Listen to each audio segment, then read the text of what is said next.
terjebak di zona nyaman. Kalau misalkan saya kan juga punya perusahaan di agensi perjalanan wisata gitu kan. Nah, ketika memang itu udah rutinitas, lalu udah stable, saya anggap udah aman, udah stabil. Itu saya udah mulai boring. Padahal udah menghasilkan ibaratnya. Menghasilkan dan udah mulai naik meningkat lah gitu kan. Tapi saya ngelihat, bosan gitu, boring, cari mainan baru lagi gitu. Itu saya tinggalkan, tapi tetap itu dengan jalannya sendiri lah gitu kan. Saya cari mainan yang lain. Jadi memang bukan memang harus dituntut multitasking sebenarnya. Tapi memang saya pribadi yang memang suka menantang diri. Kita tuh memang harus dituntut banget ya Bang untuk multitasking di dunia kekreatifan ini. Kayak edukasi ke siswa-siswa di sana bahwa ada nih program presisi yang mengajarkan tentang pendidikan itu nggak hanya di sekolah. Pendidikan berbasis kontekstual. Nah, itu yang dulu saya alami ketika dulu di SMP, ketika dulu di SMA, yang dulunya ibaratnya malas untuk belajar. Nah, sebenarnya itu saya bukan malas belajar, tapi saya memang kurang cocok sama pembelajaran yang ada di sekolah. Lebih ke metodenya atau pembelajarannya? Metode dan pembelajarannya sama ya. Jadi saya memang dari dulu kayak udah tahu gitu, saya butuh sama pelajaran yang ini. Jadi saya fokus. Ketika saya nganggap bukan saya nggak suka ya, tapi emang saya belum butuh sama pelajaran yang itu, ya udah saya tinggalkan. Jadi saya memang dari awal tuh udah kayak menjurus gitu sama satu ilmu gitu.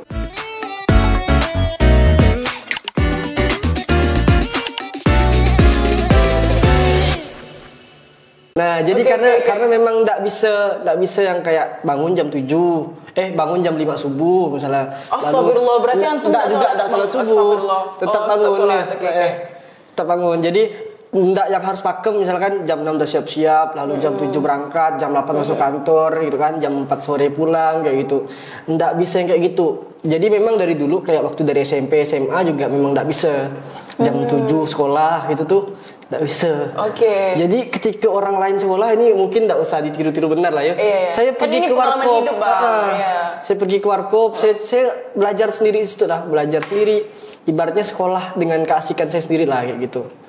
Wah, jadi memang bukan orang-orang yang ini yang suka bangun pagi terus pokoknya nggak suka diatur lah, nggak suka rutinitas lah intinya. Nggak suka rutinitas yang monoton gitu-gitu aja yang berulang. Gitu.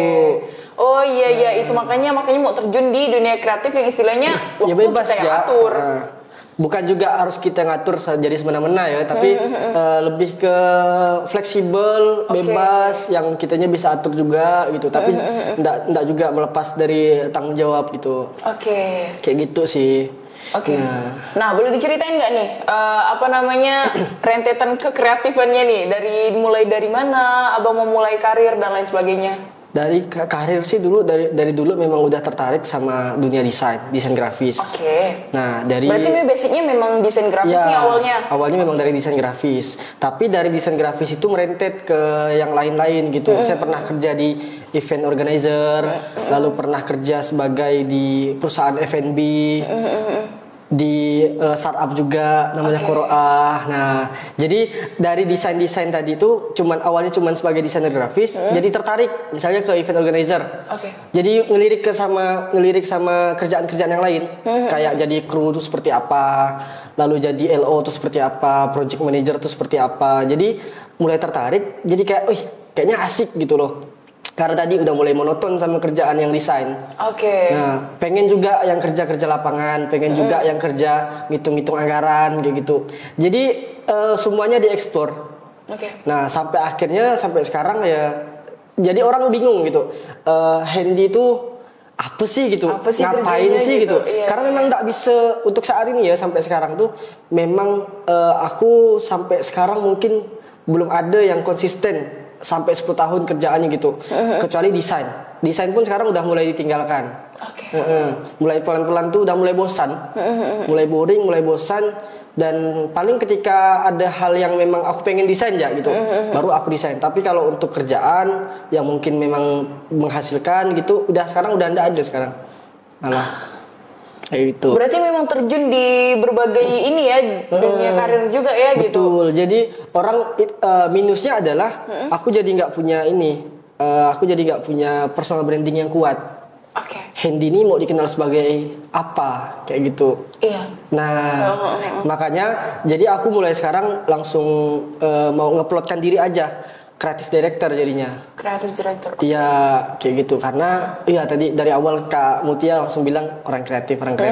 Ya udah, daripada itu jadi asumsi-asumsi orang, mending aku langsung plotkan bahwa ya udah aku jadi kreatif director aja kayak gitu. Oke, iya sih, karena kalau aku pribadi menilai Bang Hendy sendiri kan memang ini sebenarnya ngapain sih, kayaknya hampir serba bisa ya menurut aku. Ini opini aku pribadi aja sih, karena mikirnya kayak bisa desain juga dan lain sebagainya gitu. Walaupun jelek ya desainnya ya. Waduh, gak usah kesininya dong gitu. Jadi kan ini kan maksud aku jadi memotivasi banget ya Bang. Maksudnya kita tuh bisa kerja loh dengan dengan banyak lini gitu sebenarnya. Untuk teman-teman yang mungkin sering bosan nggak bisa bertahan di satu tempat, ya mungkin bisa jadi ya memang itu karakternya, bisa jadi memang seperti itu. Dan itu tuh jangan membuat kita pasrah atau putus asa, nggak sih? Setuju. Nah, itu makanya aku tertarik banget nih sama kisah Abang sebenarnya. Itu kenapa aku pengen sharing-sharing di sini sebenarnya. Minta Abang sharing-sharing di sini seperti itu. Jadi memang akhirnya untuk supaya orang mengenal aja jadinya kreatif director ya Bang ya. Betul. Meskipun sebenarnya jadi hampir semua lini nih gitu. Betul. Dari project lead dan lain sebagainya gitu. Oke, nah selama ini kan mungkin Abang kebanyakan untuk ini ya mengelola project lead dengan berbagai macam project gitu ya. Nah, project seperti apa sih yang paling Abang sukain? Dulu pernah handle konser misalkan, tapi bukan yang konser besar ya. Konser yang mendatangkan artis nasional, tapi skala kecil yang cuman 1.000 orang, 2.000 orang kayak gitu. Tapi makin kesini suka sama yang proyeknya itu ngasih impact. Jadi karena saya pernah terjun di dunia filantropi selama 3 tahun, jadi ngelihat banyak lah kayak gitu. Program-program sosial, jadi lebih tertarik ke sana sekarang. Nah, tapi untuk saat ini mulai dari 2022 sampai 3 tahun ke depan itu mungkin proyek sosial tapi pendekatannya di seni dan budaya. Oh, jadi tetap sosial, cuma lebih ke seni dan budaya. Pendekatannya di seni dan budaya kayak gitu. Kalau sebelumnya kan Abang ke dakwah ini ya? Kalau yang sebelumnya di 3 tahun itu lembaga filantropi. Lembaga sosial. Oh iya, lembaga sosial ya. Kemanusiaan. Jadi bencana alam untuk yatim dan duafa kayak gitu-gitu. Itu selama 3 tahun. Iya. Untuk sekarang lebih fokusnya tetap ke berimpact tapi ke masyarakat, tapi lebih ke budaya ya. Pendekatannya di seni dan budaya. Seni dan budaya ya. Ini yang baru-baru ini aku ada lihat sih yang project merawat ingatan. Itu project yang seperti apa sih sebenarnya? Itu pameran seni. Nah, sebenarnya itu adalah muara akhir dari sebelumnya itu ada project saya dapat dari salah satu lembaga juga. Itu lomba pantun sebenarnya. Nah, tapi di muara akhirnya saya bikinkan jadi satu acara yang agak sedikit besar lah, tapi melibatkan kawan-kawan seniman yang lain. Jadi ada 8 seniman yang kita libatkan sama satu kurator yang saya memang undang untuk handle si pameran seni itu. Jadi nama pamerannya pameran seni merawat ingatan warga. Itu udah lewat kemarin penutupannya. Itu yang baru-baru ini kan. Betul. Jadi memang berarti fokusnya itu ke seni dan budaya. Project-project dengan project seperti itu ya. Wah, itu menarik banget. Nah, berarti kan kita tuh memang harus dituntut banget ya Bang untuk multitasking di dunia kekreatifan ini. Saya nggak tahu ya sama yang lainnya. Tapi kalau saya pribadi memang suka menantang diri. Saya menikah juga menantang diri kayak gitu. Jadi saya nggak mau terjebak di zona nyaman. Kalau misalkan saya kan juga punya perusahaan di agensi perjalanan wisata gitu kan. Nah, ketika memang itu udah rutinitas, lalu udah stable, saya anggap udah aman, udah stabil. Itu saya udah mulai boring. Padahal udah menghasilkan ibaratnya. Menghasilkan dan udah mulai naik meningkat lah gitu kan. Tapi saya ngelihat, bosan gitu, boring, cari mainan baru lagi gitu. Itu saya tinggalkan, tapi tetap itu dengan jalannya sendiri lah gitu kan. Saya cari mainan yang lain. Jadi memang bukan memang harus dituntut multitasking sebenarnya. Tapi memang saya pribadi yang memang suka menantang diri. Lebih ke kepribadian Abang sendiri ya. Suka menantang diri memang gitu. Tapi kedepannya tuh gimana sih? Nah, itu dia hidup seperti Larry kalau saya bilang.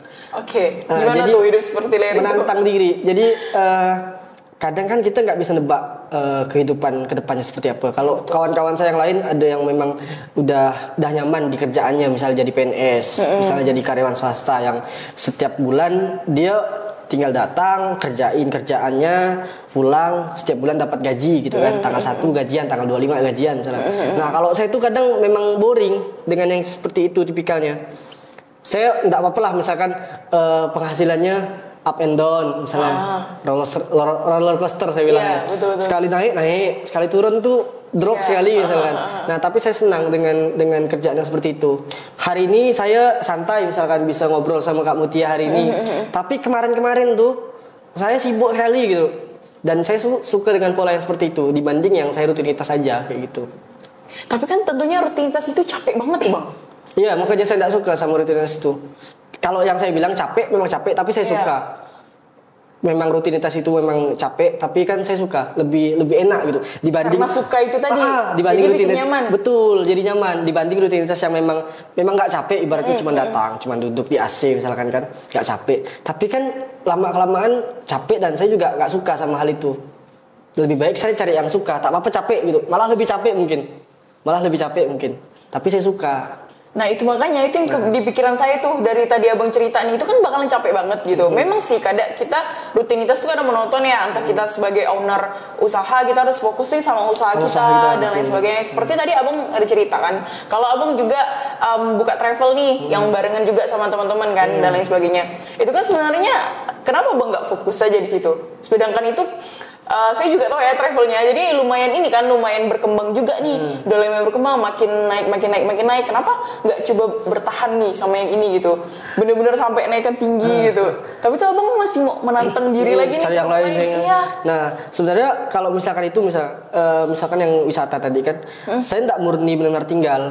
Tetap saya kawal dan saya bikinkan SOP-nya, saya bikinkan workflow kerjanya kawan-kawan. Jadi walaupun barang itu ditinggal, jalannya tuh tetap seirama lah gitu, tetap seirama. Nah, tinggal saya cari yang lain lagi gitu. Oh, berarti itu kayak masih di sana masih kontrol dan lain sebagainya. Cuman nggak terlalu nggak terlalu prioritas banget di situ. Oh, lebih ke gitu aja. Nggak saya tinggal aja kayak gitu. Nah, bukan berarti kalau kata orang Melayu tuh maruk atau orang kan tamak kan. Nah enggak juga kayak gitu, tapi emang menantang diri aja. Lebih suka sama yang banyak aktivitas kayak gitu sih. Iya sih, cuman kan kadang gini bang, abang ini kayak beda dikit nih. Karena agak lain. Iya betul, karena gimana bang, kebanyakan orang ini kan pengen punya usaha ya kan, biar udah sampai suspend dan lain sebagainya gitu kan, udah nih fokus gitu, terus nanti baru pindah ke usaha lain, tapi tuh fokus nih, nggak kesana sini gitu. Tapi tuh memang agak lain sih sebenarnya daripada tamu-tamu kita sebelumnya kan. Bahkan banyak bilang kayak gini bang, kalau kita diriin usaha tuh 5 tahun tuh benar-benar bertahan banget. Ya nggak sih, abang pernah dengar kayak gitu nggak sih? 5 tahun bertahan banget gitu. Tapi tuh abang tuh berani gitu buat coba yang baru gitu. Mungkin karena ini sekali ya, karena masih muda kali ya. Ya, energi masih mungkin masih karena kuat, energi muda ya. Sama ini sih mungkin walaupun saya lepas sama yang wisata tadi, saya punya perusahaan wisata tadi kan. Saya lepas, saya ambil proyek yang lain misalkan. Nah, sebenarnya proyek yang ini dengan yang ini nih kayak masih nyambung dan punya kepentingan gitu. Masih berkorelasi. Dan saya punya kepentingan gitu untuk mengembangkan wisata ini. Dengan saya ambil proyek yang ini bakal bisa menguatkan si ini gitu loh. Oh, I see. Jadi tetap menguntungkan juga satu sama lain. Dengan saya mengembangkan yang ini juga ikut berkembang kayak gitu. Dapat imbasnya kayak gitu. Wah, jadi termasuk pilih-pilih juga nih. Pilih-pilih pasti pilih-pilih. Enggak yang ada job ini ambil. Enggak juga. Enggak gitu. Berarti tetap pilih-pilih juga ya. Ini mulai masuk nih. Dan lain sebagainya. Nah, jadi tuh untuk pendapatannya itu sendiri.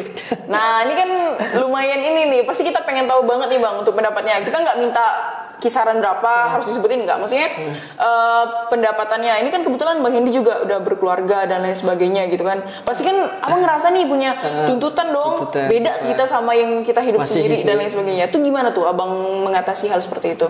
Nah, karena tadi punya penghasilan di beberapa tempat ya, jadi masih bisa tercover lah semua, alhamdulillahnya. Oh gitu. Tapi maksudnya apakah pendapatannya itu ini bang, apa ya menurut abang sesuai atau gimana kalau dari abang sendiri? Selagi saya suka, saya kerjain ya kayak gitu. Oke. Jadi bukan ngejar yang project ini gajinya sekian ya. Kalau misalkan tidak cocok sama angkanya saya tidak terima gitu. Bukan yang seperti itu. Tapi selagi saya suka dan mungkin punya waktu untuk ngerjainnya dan memang ada uang itu bonus lah bagi saya. Uang itu sebenarnya cuma bonus bagi saya karena kayak yang wisata juga di awal saya pol-polan gitu. Tapi gajinya kecil. Karena di awal-awal ngerintis kan. Nah, jadi selagi saya suka, saya kerjain. Jadi kayak sekarang saya juga ada project sama saya sebagai fasilitator untuk program presisi namanya. Itu kerjasama dengan Kementerian Pendidikan dan Kebudayaan Republik Indonesia. Itu saya ke sekolah-sekolah. Nah, saya ke sekolah-sekolah bukan mengajarkan sih lebih tepatnya. Kayak edukasi ke siswa-siswa di sana bahwa ada nih program presisi yang mengajarkan tentang pendidikan itu nggak hanya di sekolah. Pendidikan berbasis kontekstual. Nah, itu yang dulu saya alami ketika dulu di SMP, ketika dulu di SMA, yang dulunya ibaratnya malas untuk belajar. Nah, sebenarnya itu saya bukan malas belajar, tapi saya memang kurang cocok sama pembelajaran yang ada di sekolah. Lebih ke metodenya atau pembelajarannya? Metode dan pembelajarannya. Sama ya. Jadi saya memang dari dulu kayak udah tahu gitu. Saya butuh sama pelajaran yang ini. Jadi saya fokus. Ketika saya nganggap bukan saya nggak suka ya, tapi emang saya belum butuh sama pelajaran yang itu, ya udah saya tinggalkan. Jadi saya memang dari awal tuh udah kayak menjurus gitu sama satu ilmu gitu. Nggak yang semua dikasih, tinggal apa ya? Jadinya kan bingung kan, kita nih mau kemana sih pada intinya? Pada intinya kan itu. Sekarang gini, kalau misalkan ada orang yang nanti ujung-ujungnya kerja jadi akuntan, ngapain dia belajar soal sejarah misalkan? Oke, kalau misalkan hanya untuk mendapatkan ilmu dasar, tapi saya merasa itu kurang cocok buat saya gitu. Jadi saya belajar mengenali diri sendiri lah gitu. Nah, dari program tadi itu siswa diajak untuk bikin proyek tapi berbasis kontekstual yang ada di lingkungan sekitar mereka, tapi tetap diintegrasikan dengan mata pelajaran. Nah, misalkan saya dulu dari sekolah sering bolos, tapi bolosnya bikin event misalkan. Nah dari situ saya bikin event misalkan. Saya tuh secara nggak langsung belajar ekonomi, saya belajar matematika, saya belajar sosiologi karena ketemu orang, ngobrol sama orang. Itu tuh udah belajar sebenarnya. Cuman emang nggak ada materinya gitu. Nah, itu jadi kayak terjun praktek langsung nggak sih? Betul, praktek langsung, tapi secara teori memang nggak paham gitu. Tapi ketika dapat teorinya nih, dapat materinya nih, oh ini aku udah pernah lakuin gitu. Oh aku udah pernah, aku ngeh gitu. Rupanya apa yang aku lakuin nih materinya tentang ini gitu. Nah, jadi memang kayak gitu sih dari dulu. Wah, iya sih, karena kalau kita mikirin kalau pendidikan sekarang kan kita semua tuh bang harus masuk kan IPA, IPS dan lain sebagainya. Kita tuh kayak dituntut benar-benar harus bisa semuanya gitu. Padahal ya guru aja IPS beda, IPA beda, ya nggak sih? Tapi kita disuruh tuntut kayak gitu dan nilai kita harus bagus ya demi akreditasi sekolah. Tapi juga saya belajar gitu. Ada beberapa misalkan tiba-tiba saya dapat project untuk garap event misalkan kan. Saya harus ngelola anggaran, bikin anggaran. Lalu di situ saya kan harus belajar spreadsheet atau Excel. Saya langsung sadar, berarti aku perlu ilmu ekonomi. Aku harus belajar nih ilmu TIK karena Excel kan. Aku rugi ketika dulu SMP nggak belajar ini. Padahal kan SMP pernah belajar kan soal Excel kan. Aku merasa nyesal gitu. Nah, jadi memang ada beberapa hal yang memang pelajaran tuh kita nggak sadar bahwa kita butuh. Nanti kita dapatkan ketika nanti di luar gitu. Nah, tapi saya bisalah ngatasinya dengan belajar lagi. Ya tadi mau belajar terus sih. Mau belajar terus sih pada intinya. Gitu. Wah, menarik banget sih ini. Bahkan juga sampai abang juga menyentuh dunia pendidikan juga ya, karena memang bekerja sama dengan Kementerian Pendidikan dan Budaya, kemudian untuk mengedukasi kepada siswa-siswa seperti itu. Wah, menarik banget. Jadi ini seru sih bang dengarnya, karena apa ya, abang tuh jadi bisa menyentuh beberapa lini lini, gitu. betul. Kalau kita kan biasa misalnya kita udah kerja nih di bidang ini gitu, ya udah kita di bidang ini, jatuhnya kan ke bidang-bidang ini doang. Ya. Kan tuh abang asik banget bisa nyentuh bidang-bidang lain. Suka tuh sama yang lain-lain. Iya, suka sama yang lain-lain juga ya. Wah, bahkan tadi sampai yang apa? Yang 3 tahun juga di itu. Kok bisa bertahan tuh sampai 3 tahun yang Itu filantropi itu? kalau yang itu karena ini ya, karena mungkin banyak yang dikerjain juga. Saya juga desain, saya juga turun ke lapangan. Tapi emang balik lagi karena dasarnya memang saya suka. Oke. Saya suka jalan-jalan.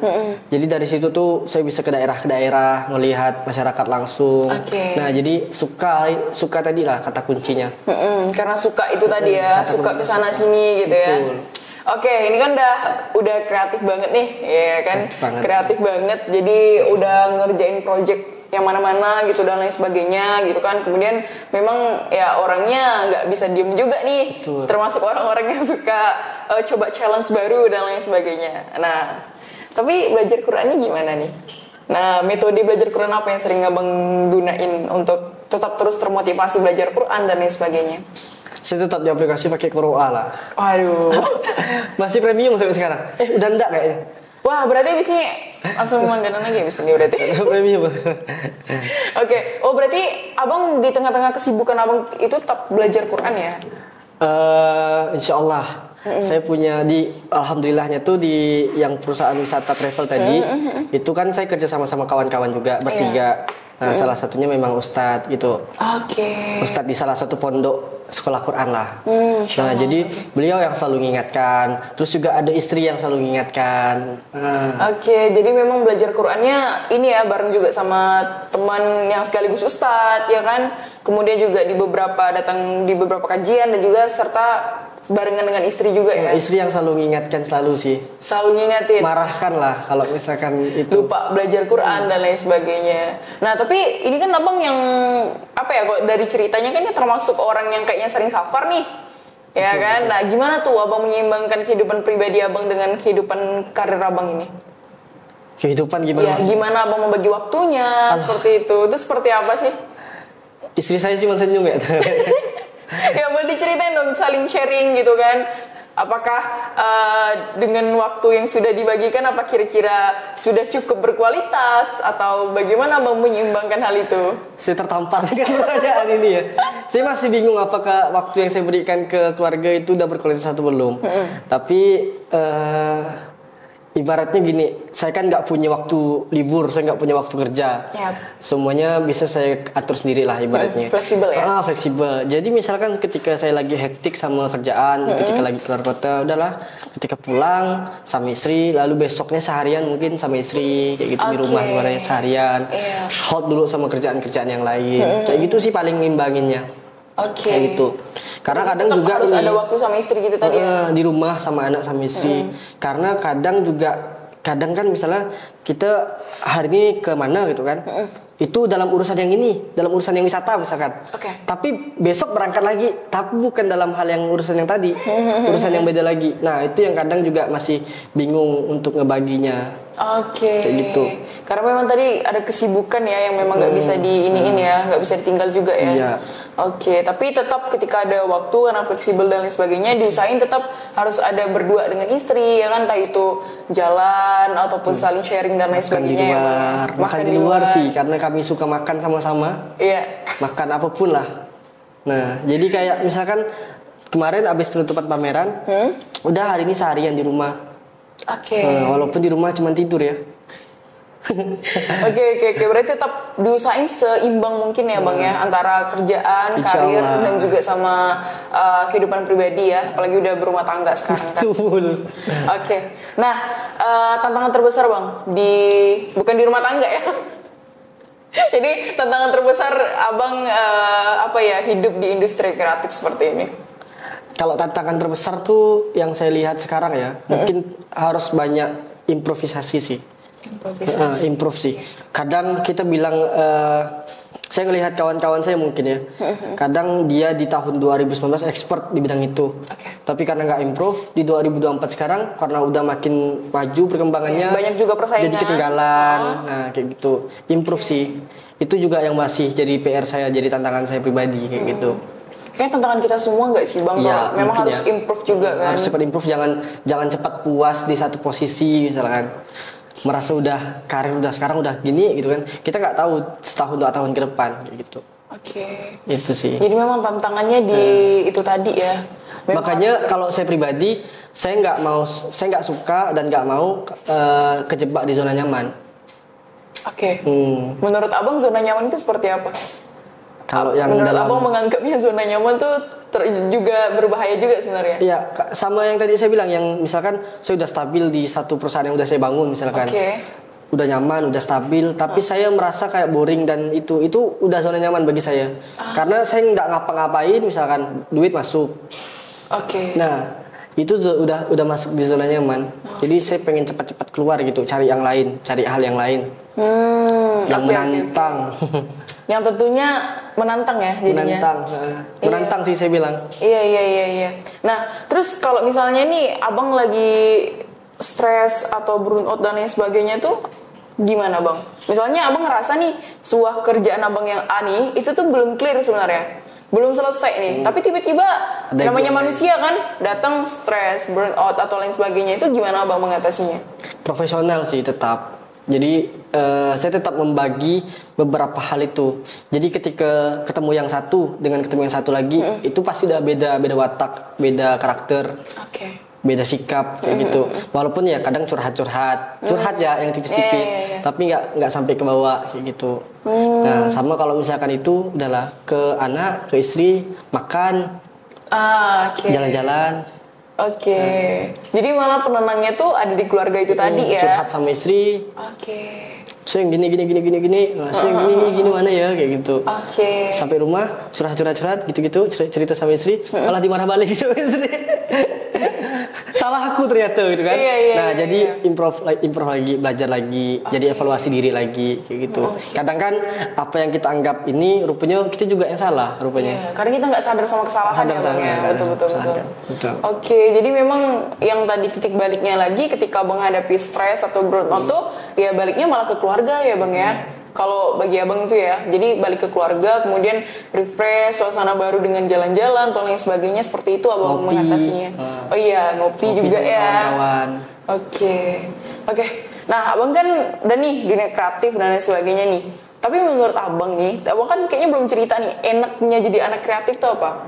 Tadi kan udah tantangan tuh, enaknya apa nih sebenarnya? Biar mungkin banyak termotivasi jadi anak kreatif nih, para penonton. Enaknya mungkin tergantung objektif orang-orang ya.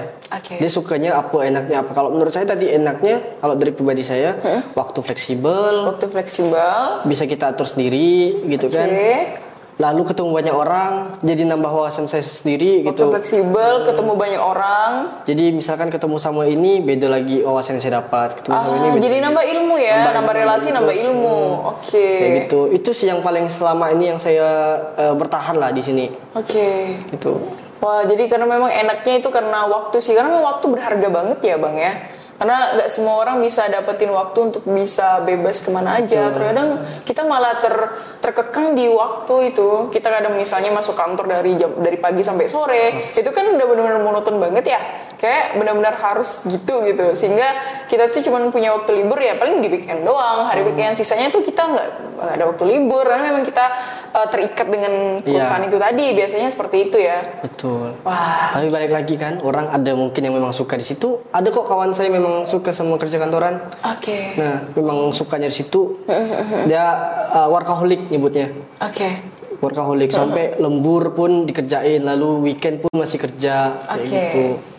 Balik lagi ke preferensi orang masing-masing. Nah, ini kan kalau kita balik ke sama diri abang itu tadi ya, kepribadian ya, bahwa memang abang suka yang nge-challenge dan lain sebagainya. Abang suka ketika udah boring sama yang ini, ya abang berusaha untuk cari yang lagi nih, nggak mau di zona nyaman. Aku kalau udah di zona nyaman, aku kayaknya ini agak dangerous deh, ya kan? Pengen ke tempat lain gitu dan lain sebagainya. Nah, tapi apa berarti otomatis dengan dengan perputaran seperti ini otomatis harus banyak relasi dong kita ya?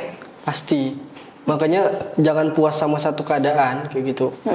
Jangan puas sama satu ilmu yang sekarang, jangan puas sama kawan-kawan yang sekarang, jangan puas sama apapun lah kayak gitu.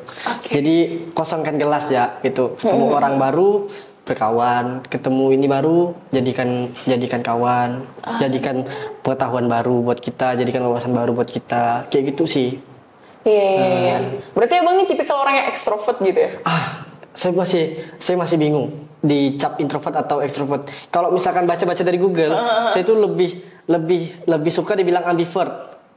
Ambivert ya, betul nggak? Yang antara introvert sama extrovert. Kurang tahu sih, cuma tahu ekstrovert sama introvert. Jadi di tengah-tengahnya. Oh, ada juga ya di tengah-tengah. Okay. Jadi ada waktu yang memang energi habis, nggak mau ketemu orang, itu udah diam ya, sendiri menyendiri gitu. Nongkrong sendiri.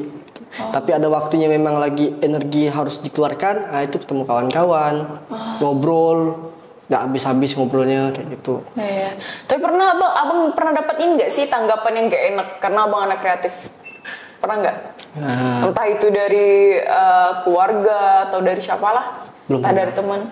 Berarti belum pernah kayak dapat tanggapan karena kerja di dunia kreatif ini kan apa ya bang? Pendapatan nggak pasti. Betul. Iya kan? Betul.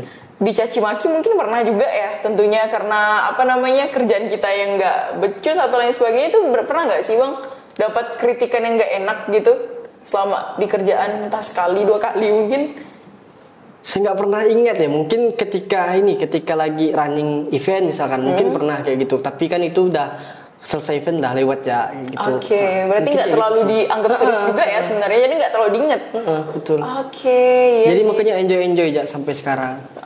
Berarti nggak ada tanggapan kritikan yang sebagaimana sampai abang ini ya? Betul. Karena kalau misalkan dapat yang kayak gitu, mungkin udah beralih profesi kali.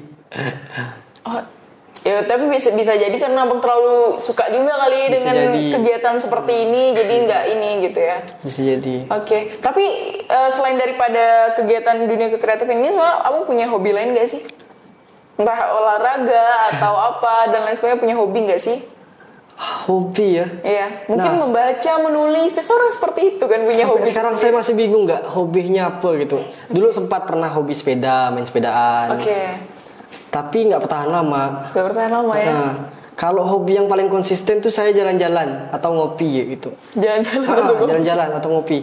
Motoran itu yang sampai sekarang mungkin ya.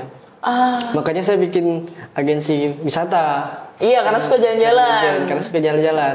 Wah, iya sih, asik banget sih. Jadi memang nggak terlalu ada hobi yang sampai kayak benar-benar kita lakuin. Kadang tuh dari kecil sampai sekarang tuh kita lakuin terus. Biasanya kayak gitu.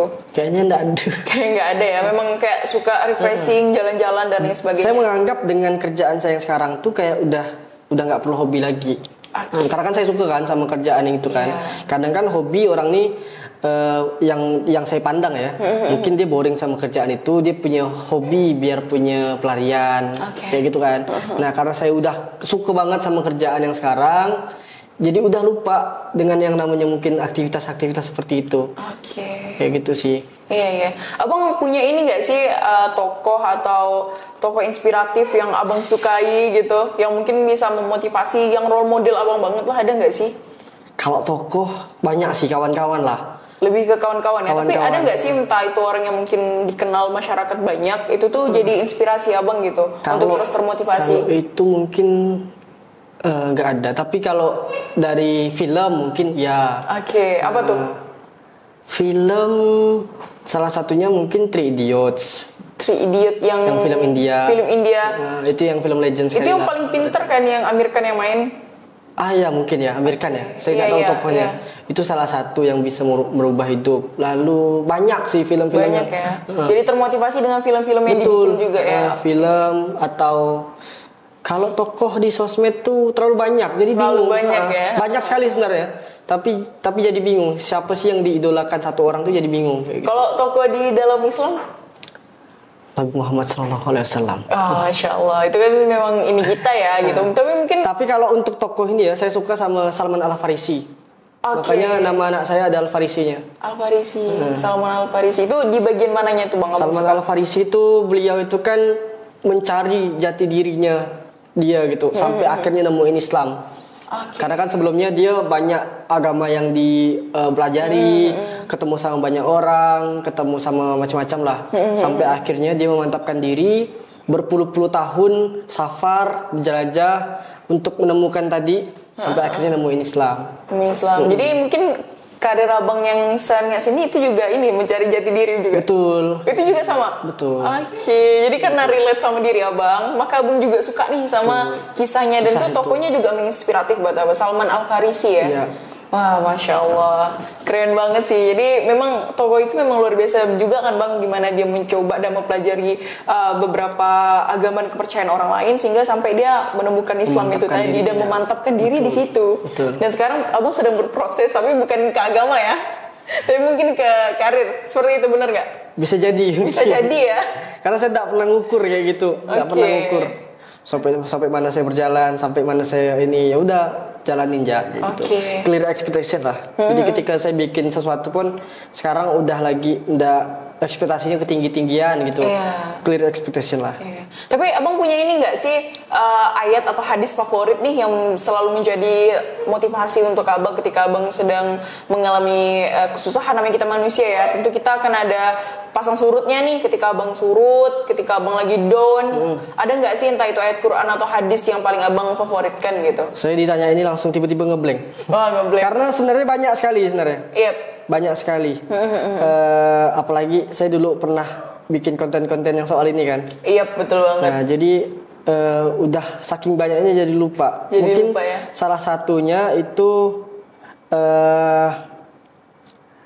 semakin banyak yang diambil, semakin lama nanti di kasir. Nah, itu saya suka kata-kata itu. Kata-kata itu semakin banyak diambil, semakin lama kita di kasir. Tapi ini bukan soal belanja. Wah, boleh ceritain nggak? Itu maknanya seperti apa? Itu bisa dimaknai sendiri lah masing-masing lah. Oke.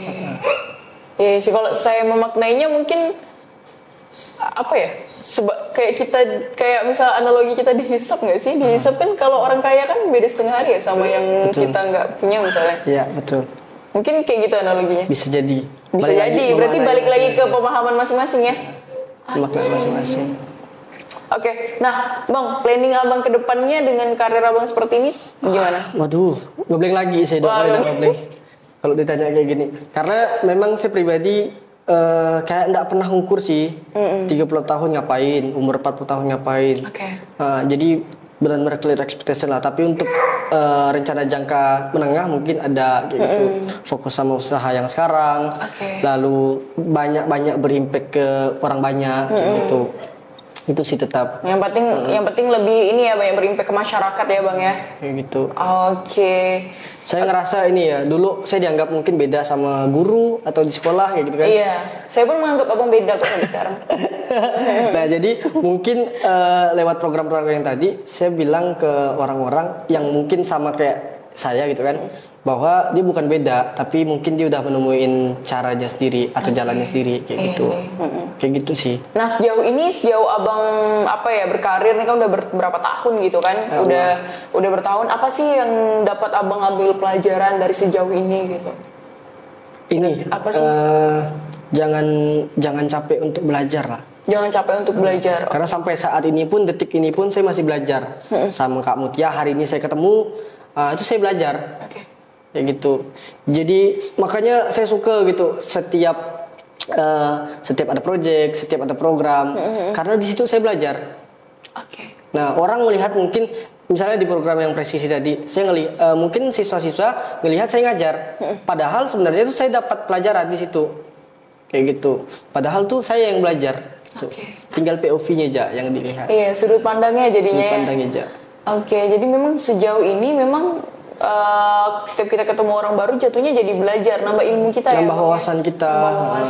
Jadi ketika nongkrong sama orang lain ngomongin soal ini bisa nyambung, ngomongin ini sama nyambung gitu. Walaupun nggak dalam ya ilmu yang kita dapatkan, karena cuman ilmu dasar kan. Itu kenapa tadi abang bilang makalah jadi botol kosong ya, dimana kita gelas kosong. Iya, gelas kosong maksudnya, gelas kosong. Jadi ketemu orang ya udah kosongkan gelas, habis itu sehingga kita bisa nerima nih apa yang dia sampaikan. Gitu. Wah, menarik banget. Jadi memang tentunya buat teman-teman yang mungkin tertarik di dunia kreatif, yang nggak suka sama hal yang terlalu monoton, ya ini bisa dijadikan contoh ya. Bahwa sebenarnya ya kita tuh bisa ya bang ya, rezeki itu bisa datang dari mana aja kan tentunya. Nggak mesti kita harus jadi A, jadi B, jadi C gitu. Percaya sama konsep rezeki kan? Nah, konsep rezeki yang abang anut seperti apa nih? Karena kan setiap orang punya pemahaman konsep rezeki yang berbeda-beda nih bang. Ada yang mengatakan kayak banyak anak banyak rezeki, kemudian rezeki suami istri itu satu paket. Nah kalau abang dari abang sendiri konsep rezeki yang abang pelajari sejauh ini seperti apa sih? Saya suka sama cerita konsep rezeki yang ulama berdebat itu. Yang mana tuh? Rezeki dijemput atau datang sendiri gitu. Nah, jadi itu saya suka sekali. Jadi ya udah saya ambil semuanya. Saya jemput rezekinya, ada rezeki yang datang sendiri. Iya. Kayak gitu. Jadi namakan rezeki kan kita nggak tahu, bukan cuma soal uang kan. Dengan sehatnya saya, dengan dapat anak, dapat istri yang baik, soleha, alhamdulillah itu mungkin dah jadi rezeki saya gitu. Bukan lagi mungkin ya, tapi itu udah jadi rezeki saya. Biasa. Karena nggak semua laki-laki bisa dapetin itu loh bang. Mungkin banyak laki-laki yang pengen ayolah pakai kerudung mungkin seperti itu, tapi ternyata ya nggak semua orang mau pakai kerudung gitu, atau belajar Quran atau belajar ilmu lain sebagainya, nggak semua orang bisa dapat privilege itu. Kan kadang istri soleha. Wah, masya Allah tabarakallah, itu udah jadi rezeki saya. Iya, rezeki abang yang luar biasa sebenarnya dari istri sebenarnya, daripada setelah karir abang yang sudah lain sebagainya ini ya. Betul. Nah ini kan kalau setelah kita bercerita tadi dan lain sebagainya, Mutia menanggap bahwa begini bang, kayaknya abang nih juga termasuk orang yang sebenarnya sudah paham nih seluk-beluk perusahaan, ya kan? Karena dari desain tuh awal banget ya. Iya, mungkin kalau orang cuma kerja desainer doang, udahlah gitu. Taunya overall desain doang nih. Tapi abang juga manage programnya juga dan lain sebagainya. Kemudian alur cash flow-nya juga abang ngerti dan lain sebagainya kan. Ini sangat hampir segala entitas yang ada dalam perusahaan ini abang ngerti banget gitu. Nah, kedepannya apakah abang ingin membuka usaha sendiri yang benar-benar ownernya tuh abang sendiri? Karena sebenarnya abang udah dapat bekalnya banget nih, bisa, gitu. Iya, udah ada modal. Karena kalau yang perusahaan yang sekarang itu juga sebenarnya ada perusahaan saya sendiri sebenarnya. Cuman memang dirintis sama kawan-kawan kayak gitu. Dan yang nge-lead juga saya gitu. Jadi yang ngatur cash flow, yang ngatur perkembangan produk dan lain-lain itu memang di saya lah. Berarti memang sudah dimulai dari yang travel ini tadi ya bang ya. Itu benar-benar dikelola dengan inilah, dan itu pun sebenarnya juga masih belum sempurna gitu, karena masih banyak yang harus perbaiki lagi kan. Gitu. Semuanya murni belajar dari belajar dari Hotama, belajar dari Bang Hajon, belajar dari banyak-banyak orang lah. Belajar gitu. dari banyak orang. Ilmu yang ini saya kumpulkan, jadilah ini. Gitu. Bayangkan kan ilmu banyak orang, saya serap. Nah, kumpulkan jadi satu. Kayak gitu. Tapi sejauh abang belajar dari orang banyak nih, ada nggak bang cerita menarik daripada itu? Banyak sekali. Banyak banget ya? Jadi tuh saya bingung mau jawabnya seperti apa. Kayak tadi orang yang inspiratif banyak, karena banyak sekali. Karena memang banyak orang yang bisa jadi role model ya bang ya. Jadi bingung kalau misalnya tanya kayak gitu, jadi bingung jadinya. Oke, baiklah bang. Ini juga karena mengingat waktu ya kan. Ini juga udah luar biasa banget. Kita udah berjalan lama ini, kita diskusi dan lain sebagainya gitu. Saya takut ngasih dampak buruk ke orang-orang yang nonton. Wah, enggak dong. Karena ini menarik banget seperti yang saya sampaikan di awal bang, bahwa buat teman-teman yang mungkin dia cepat bosan terhadap sesuatu, sebenarnya bisa-bisa aja gitu. Bisa-bisa aja dia mau kerja, mau coba A, coba B, coba D. Bahkan abang sendiri punya ketertarikan sendiri nih. Kenapa saya mau kerja di tempat A, tempat B, tempat C, tempat D? Ya itu memang bisa menjangkau semua lini. Bahkan tadi sampai bekerja sama ya dengan Kementerian Dinas Kebudayaan, kemudian juga bisa ke filantropi dan lain sebagainya. Itu tuh asik banget ya tentunya, karena apalagi orang yang suka kerja di lapangan, orang-orang yang suka berinteraksi dengan orang banyak, itu tuh bakalan asik banget. Apalagi ya betul, ketika kita berkomunikasi dengan orang, ya tentunya akan jadi belajar juga sama kita ya bang ya. Jadi banyak belajar sama orang. Nah ini closing statement aja bang. Saran buat teman-teman yang mau berkarir di dunia ini, apa nih sarannya? Jangan cepat puas ya mungkin ya. Jangan cepat puas. Tadi yang saya bilang belajar terus ya gitu. Jangan cepat puas, belajar terus. Saran yang lain mungkin? biar teman-teman lebih ini nih, biar teman-teman lebih termotivasi dan pengen banget kerja di bidang kreatif mungkin. Bingung saya jadinya. Iya, soalnya abang nih sebenarnya ada nih sebenarnya. Saya yakin abang ada nih. Dia agak Pancing gimana terus, gitu. pancing terus. Kayaknya dia agak gimana gitu mau ngeluarinnya gitu kan. Bingung saya kalau misalkan kayak gitu, karena dari saya pribadi pun jangan terlalu merendah bang. Benar. Jangan terlalu merendah. Ini kayaknya dari tadi bang Hendy ini dari awal sampai sekarang ini terlalu merendah nih sebenarnya. Saya tak tahu itu sarkas atau gimana. Tapi benar enggak tahu. Kayak ajakan ke kawan-kawan. Bingung saya. Malah saya sebenarnya takut kayak misalkan kawan saya nanya, kayak kawan pribadi misalkan nanya kan, Hen gimana sih kalau misalkan mau kayak gini gitu kan. Saya tuh malah takut untuk menjerumuskan dia ke sini gitu loh. Karena mungkin ketika gagal, ketika itu takut nyalakan saya jadinya. Oh, karena abang udah ngerasa enak sama gak enaknya nih. Kayak gitu. Banyak sekali yang gak enaknya. Oke. Banyak sekali. Banyak banget yang gak enaknya ya. Apa bang gak enak? Banyak. Ceritain lah, ambil lah 1, 2, 3 contoh gitu kan. Banyak banget. Karena setiap apa yang kita lakukan pasti ada resiko dong. Betul. Banyak banget lah. Jadi misalkan kayak yang tiba-tiba gajinya langsung 0 atau mungkin cuma 500.000 per bulan kayak gitu. Ya cuma lewatin aja, santai ya gitu. Iya, maksudnya tetap ada resikonya dong. Maksudnya tetap ada, mau kita ngerjain apapun pasti tentu ada resiko. Sama ini sih, hidup kan tidak pasti. Maksudnya kalau orang-orang yang suka kehidupan yang pasti itu kan ada di kerjaan yang. Kalau ini hidupnya tidak pasti. Kadang besok tiba-tiba tidak bergaji, tiba-tiba gajinya tinggi banget, tiba-tiba ya kayak gitulah. Oke. Jadi teman-teman tetap teruslah belajar ya kan, seperti apa yang kata Bang Hendy yang dari tadi ini sepertinya dia merendah ya teman-teman. Allahu Akbar. Saya melihat Bang merendah, tapi apa yang tadi disampaikan Bang Hendy, dia bilang kalau takut menjerumuskan dan lain sebagainya, menjerumuskan kalau misalnya dikasih saran dan lain sebagainya. Sebenarnya ini bagus banget bang, karena memang bahkan Islam aja mengajarkan kita kan untuk terus belajar, terutama untuk belajar hal-hal kebaikan entah dengan orang lain ataupun kita belajar melalui buku yang sudah ada. Itu tentunya menuntut ilmu itu adalah sebuah kewajiban ya kan bang, karena kalau sampai kita melakukan sesuatu hal karena kita nggak tahu ilmunya, ini kan akan sangat disayangkan. Sedangkan media untuk belajar tuh banyak sekali ya kan, akan sangat harus di sekolah, nggak mesti harus di buku. Entah kita belajar perkara adab ataupun kita belajar perkara ilmu, itu kan sebenarnya sudah ada sebenarnya. Tinggal kita mau belajar atau enggak. Akan sangat disayangkan ketika kita punya media besar, kita bisa belajar dan lain sebagainya, tapi kita masih melakukan suatu hal yang tidak terpelajar mungkin seperti itu, kan akan sangat disayangkan sekali ya bang ya. Setuju kak ya. Oke, baiklah teman-teman, mengingat Bang Hendy ini sudah asik sekali ngobrolnya, saya juga tertarik banget dan seru banget, asik banget, karena memang memotivasi kita lagi lah untuk tetap pahami konsep rezeki ya bang ya, bahwa nggak mesti kita tuh kerja di satu tempat monoton dan lain sebagainya. Kalau di tempat kamu toksik, kamu bisa keluar mungkin. Iya nggak sih? Karena gini bang, kadang orang toksik bertahan terus bang, karena kan kasihan mentalnya atau lain sebagainya gitu. Dibanding sama mereka tuh lebih kadang mementingkan ininya daripada kesehatan mental mereka, terkadang seperti itu, bertahan dengan toksik dan lain sebagainya. Itu gimana tuh kalau menurut abang? Tapi kalau saya pikir sih mungkin dia punya pertimbangan lain, kayak di rumah dia punya tanggungan apa segala macam, adiknya, orang tuanya kayak gitu. Jadi itu alasan dia untuk tetap bertahan walaupun ditusuk-tusuk gitu. Berapa kali pengen resign tapi nggak resign gitu kan, karena kebutuhan juga ya. Itu sih. Iya sih. Cuman kalau memangnya udah terlalu toksik banget sih, sebenarnya mungkin berusaha untuk cari tempat lain mungkin yang lebih baik ya. Ya mungkin barangkali dia masih sambil nyari-nyari juga kan. Karena yang paling penting tuh kerjaan tuh yang dukung kita ke arah kebaikan gak sih bang? Kayak setuju. Kita sholat 5 waktu enak, setuju. Ya kan? Setuju. Oke.